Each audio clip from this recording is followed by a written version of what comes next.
we find ourselves rich in goods but ragged in spirit, reaching with magnificent precision for the moon, but falling into raucous discord on Earth. As we explore the reaches of space, let us go to the new worlds together, not as new worlds to be conquered, but as a new adventure to be shared. Richard Milhous Nixon, at his inauguration as 37th President of the United States on January 20th, 1969. Only a few short weeks ago, we shared the glory of man's first sight of the world as God sees it, as a single sphere reflecting light in the darkness.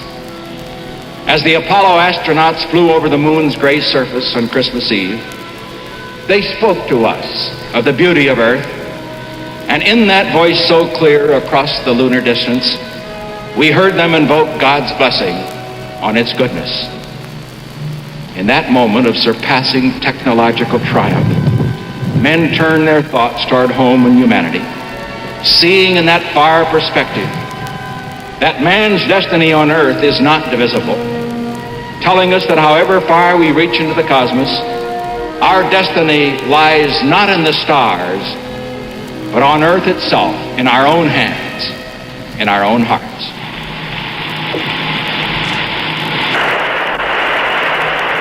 Начинайте оперативно. Борт-инженер. 4 days earlier, Russia took a sprint along its own chosen route to the moon. 2 Soyuz spacecraft docked in Earth orbit and remained joined for 4 hours, while 2 cosmonauts transferred from one vehicle to the other by walking in space. Moscow pictures the result as yet another step toward creating permanently orbiting space stations. We sampled the electronic environment with emphasis on collecting various information on the naval forces of the Korean People's Army. Public attention turns to the case of the USS Pueblo, a Navy intelligence ship captured by the North Koreans. The crew are held prisoner 11 months, then released at the price of this so-called confession by their skipper, Commander Lloyd Booker.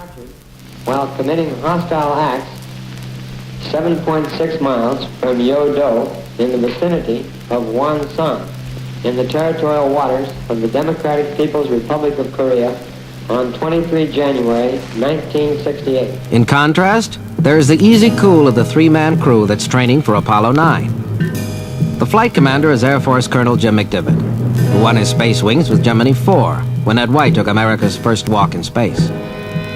Jim is always mindful of the tragic death of White, along with Grissom and Chaffee, but says, really, these men lost their lives in the conquest of space, not just a little piece of it, but all of it.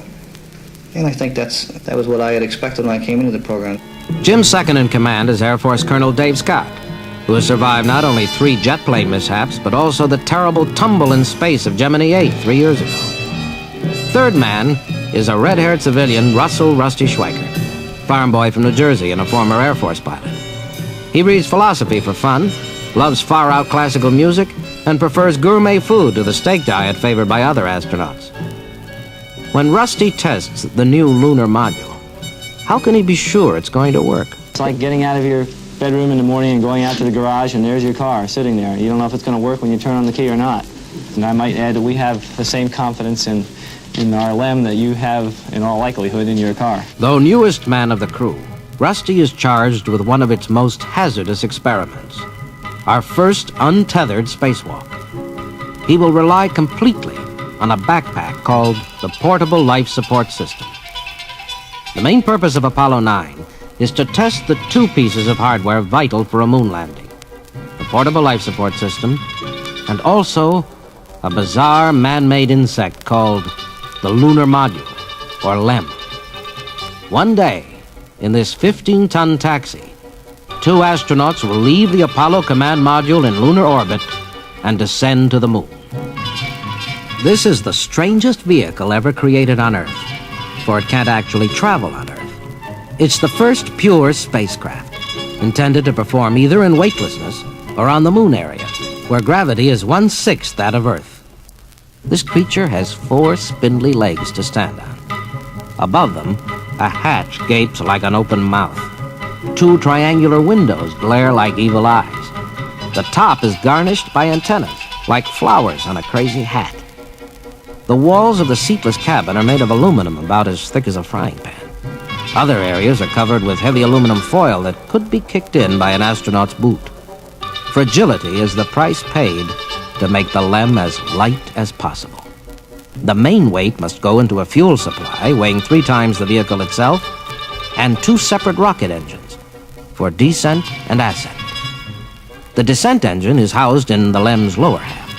Its throttle gives the LEM the ability to hover so that the astronauts in a moon landing can look out a window and be sure the touchdown site is suitable. Once the LEM is landed, this lower section will be used as the launch pad and blasting off from the moon by means of the ascent engine, which is housed in the upper section. The whole thing has been compared to a badly wrapped Christmas package. Price per copy? $41 million. Code name for this one, Spider. Now, on Monday morning, March 3rd, 1969... Liftoff. We have liftoff at 11 a.m. Eastern Standard Time.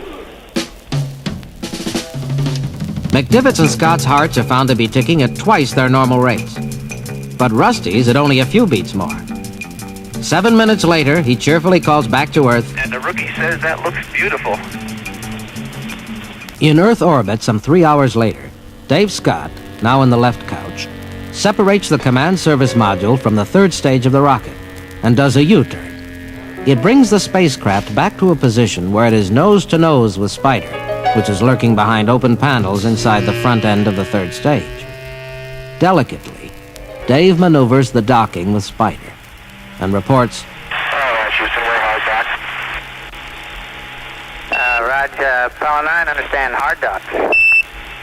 Good show. Reported hard dock at 3:02:08. Later, he flips a switch that releases the 2 nose-coupled craft from the 3rd stage, the S-4B.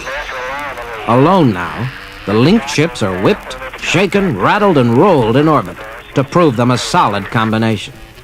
Spider remains securely fastened to Gumdrop, as the command module is nicknamed. On the 2nd day, Rusty first, then Jim, float through the connecting tunnel and take their stand-up places in the seatless moon taxi.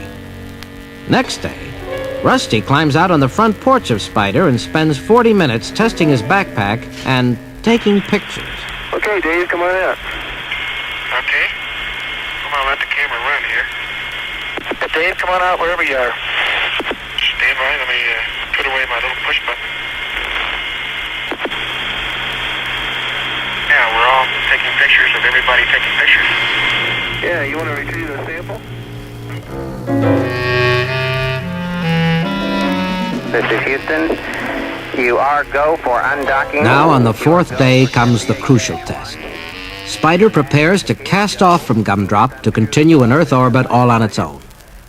If it fails to manage independent flight, if it should prove unable to return for a recoupling with Apollo 9, it means death for McDivitt and Schweiker.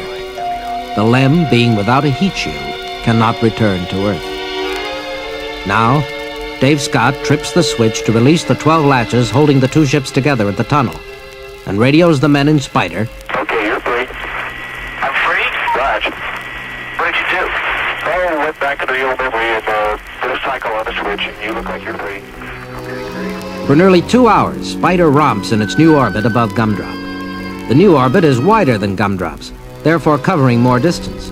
As a result, Spider falls steadily behind until it is trailing Gumdrop by more than 113 miles. DIPS is armed, the descent propulsion system is armed, and control says he's at the low throttle point. Now, in order to rendezvous and redock with Gumdrop, Spider fires its descent engine, which brings it down into a circular orbit. Then explosive bolts are fired off to dump the bottom half of the LEM. In turn, the ascent engine is fired, thrusting Spider below Gumdrop into a smaller orbit. From 50 miles away, Jim and Rusty aim Spider for its final approach to the docking with Gumdrop. Then, at the 3-mile mark, Dave spots Jim and Rusty. Oh, I see you. Coming into sunlight. Great. You're the biggest mouse I've ever seen.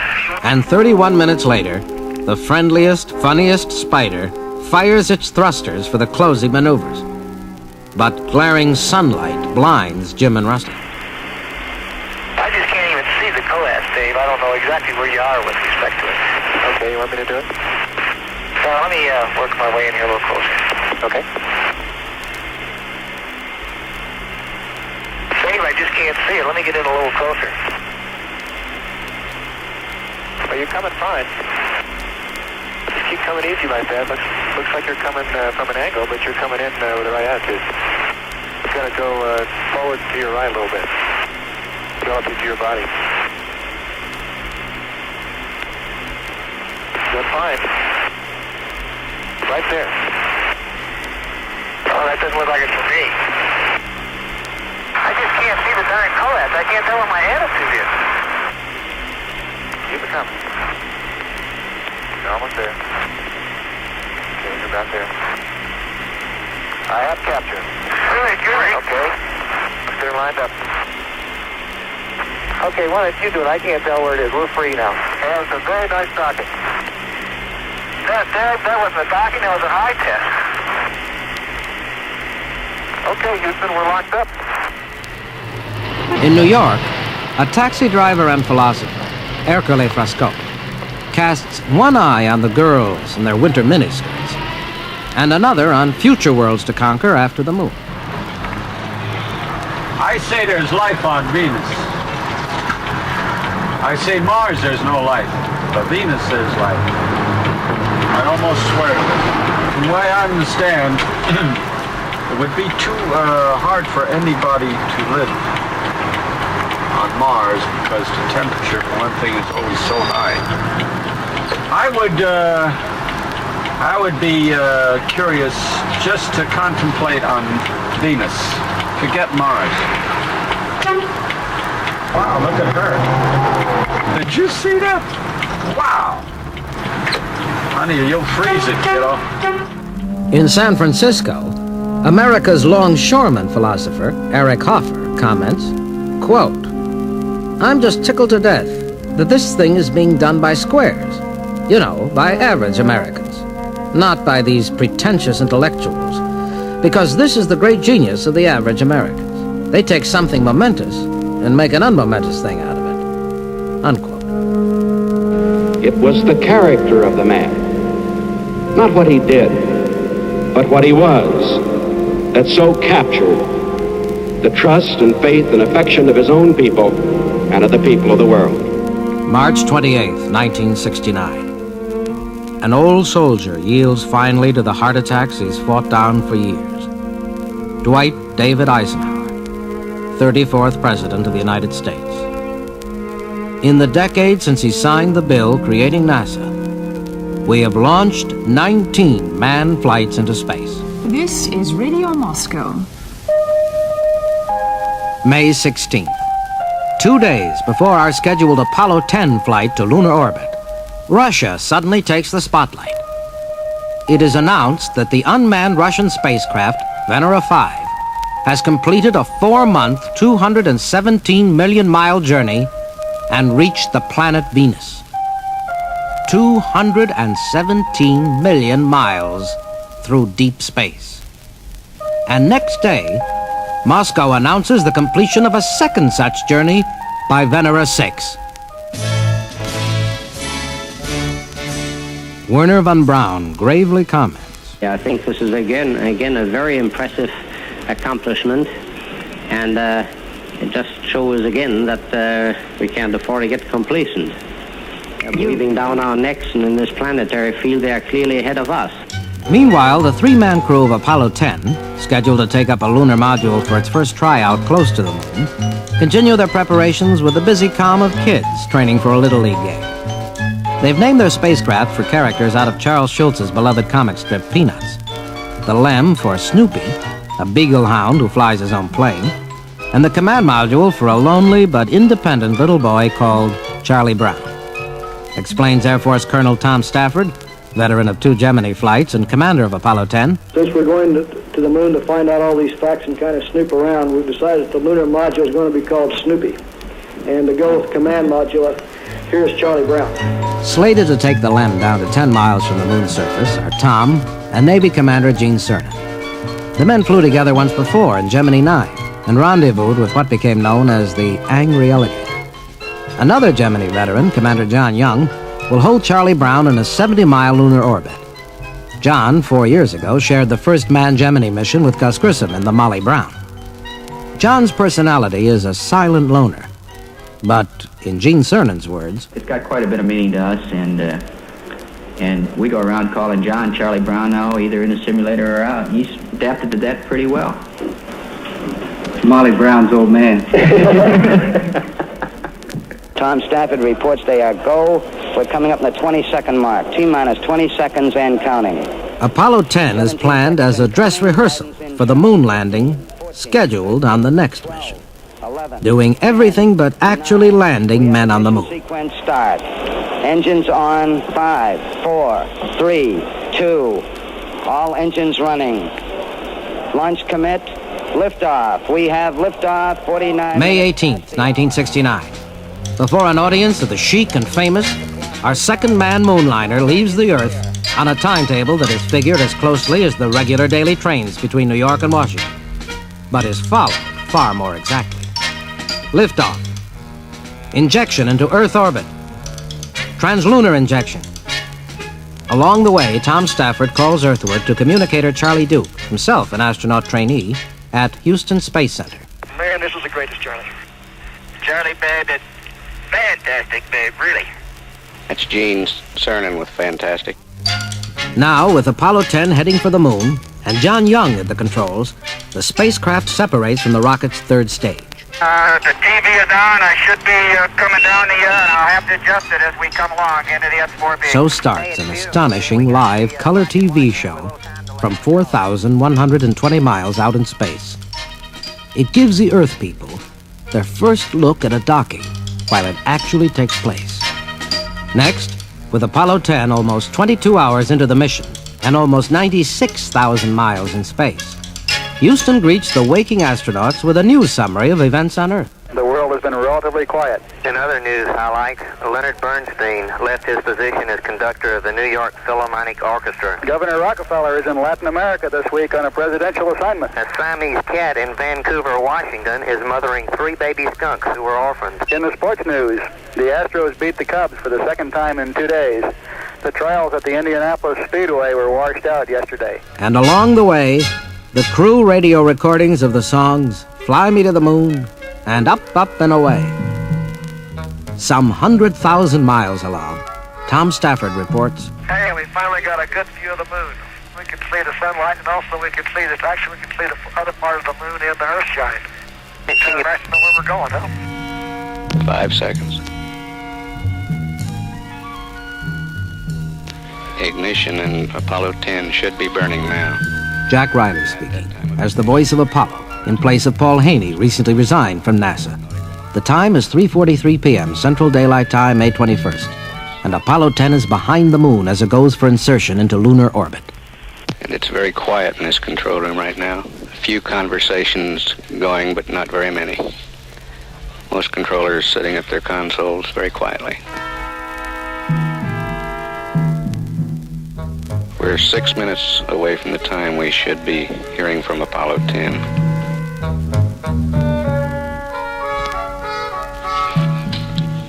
Three minutes, 56 seconds away. We're waiting. 30 seconds. Hello, Apollo 10, Houston, over.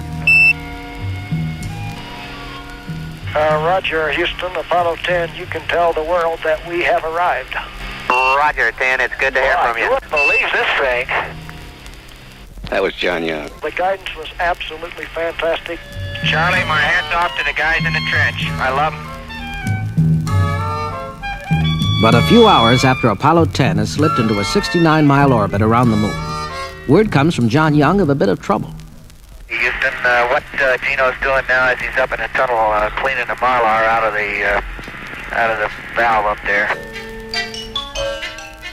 It develops that early in the linked flight, while Snoopy was being pressurized, the padding on Charlie Brown's hatch was ripped. As a result, Would you believe we've been living in what you might call snow for 3 days, and we found out where the rest of it is. It's in our good friend Snoopy. Then, as Tom and Gene prepare on the 11th turn around the moon to undock Snoopy for the descent, they are unable to depressurize the connecting tunnel between it and Charlie Brown. They solve that problem, but just as the linked craft are about to slip behind the moon, where Snoopy is scheduled to separate, another crisis develops. Houston calls... It looks like we got a constant bias in the in yaw and your platform. On our 2 drift checks, we get a bias of a torquing angle of minus 0.3. In other words, the 2 craft, instead of being docked in a straight line, have twisted to an angle of more than 3 degrees. Any further twisting could so damage the 12 latches that link them as to make it hard for them to rejoin later. If it is apparent that the limb has interface has slipped around to about 6 degrees, do not undock. Roger. Do not undock. It means that the main purpose of the Apollo 10 mission, to try out the LEM close to the moon, would have to be abandoned. Then, as they emerge from behind the moon, a message comes from Gene Cernan. We're about 30 or 40 feet away from him, been station keeping for about 5-10 minutes here. Separation accomplished. John, until now the silent man of the crew, calls to Tom and Gene from the command module. Keep up the good work, boys. You'll never know how big this thing gets when there ain't nobody in here but one guy. Later, behind the moon, Snoopy fires its descent engine. And then, resuming contact with Houston, Gino calls exultantly to Charlie Duke. We is going, we is down among them, Charlie. Oh, Charlie, we just saw Earthrise, and it's got to be magnificent.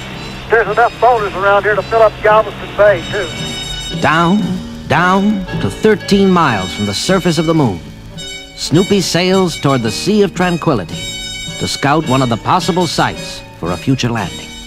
And straight up ahead, you can see we're going to go from the highlands over into the Maury area. It's a beautiful sight. Now, having passed over the Sea of Tranquility, Snoopy fires again to swing far out and then back to a point where it is to simulate a liftoff from the moon. The descent stage is about to be dumped, and Gene Cernan is rapidly reporting procedures back to Houston when he exclaims, Okay, son of a bitch. Okay, let's make this burn on the axe, babe. She didn't go, huh? You didn't lock, huh? Something's wrong with that jar. Okay, roll is 180 and pitch is 233. Okay, something went wild there on that staging. And we're all set. We didn't lock it. We're going ahead to the auto maneuver. Gotta get this damn thing. Wait till that thing blinks. Snoopy is gyrating wildly. Gene's normal heartbeat of 60 a minute has jumped to 129. But Tom, working the controls, manages to even out the craft. I don't know what the hell that was, babe. That was something we've never seen before. It was real good. Okay, there was a moment there, Tom. But let's worry about it after we make this burn. I want to make sure the axe is up for it. And I tell you, that was wild, babe, and it wasn't a dap because you weren't axe. That was axe.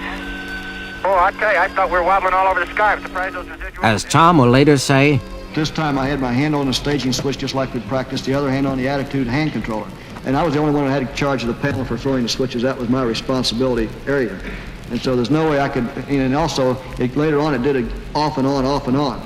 Then you'd have to sit there with your hand on the switch. So we had a malfunction in the system. I hate to say it's short because we don't know what the trouble is, but there's definitely a malfunction. But it just came on and off for about 2 seconds. It was a heavy vehicle, and so it just took off, and I stopped it. And again, I had the whole thing stopped in 8 seconds. Under control, Snoopy burns its engine and now orbits into the moon. Gene calls, I tell you, we're down here where we can touch the top of some hills, though. Following this second pass, Snoopy swings out to rejoin Charlie Brown, still circling the moon in a 69-mile orbit. 12 latches snap shut, and Tom calls, Hello, yes, Snoopy and Charlie Brown are hugging each other. And we is back home. Almost. With that, Charlie Brown, having circled the moon 31 times in 2.5 days, unleashes Snoopy and heads home. Dr. Thomas Paine, new chief of NASA, declares, 8 years ago, yesterday, the United States made the decision to land men on the moon and return them safely by the end of the decade. Today, at this moment, with the Apollo 10 crew safely on board the USS Princeton, we know we can go to the moon. We will go to the moon. July 16th is picked as launch date for Apollo 11, whose crew has long been in training. Meanwhile, from all sides, questions are being asked, doubts raised, warnings uttered. All contain a certain chilling word: contamination. Have we taken enough precaution to keep the Earth and Moon from contaminating each other? Can we be sure that the 2 astronauts who land on the Moon will not infect it with Earth organisms? Can we be certain they will not bring back to the Earth Moon organisms, against which we have no defenses, which could cause epidemics to rampage among all mankind like rockets of death?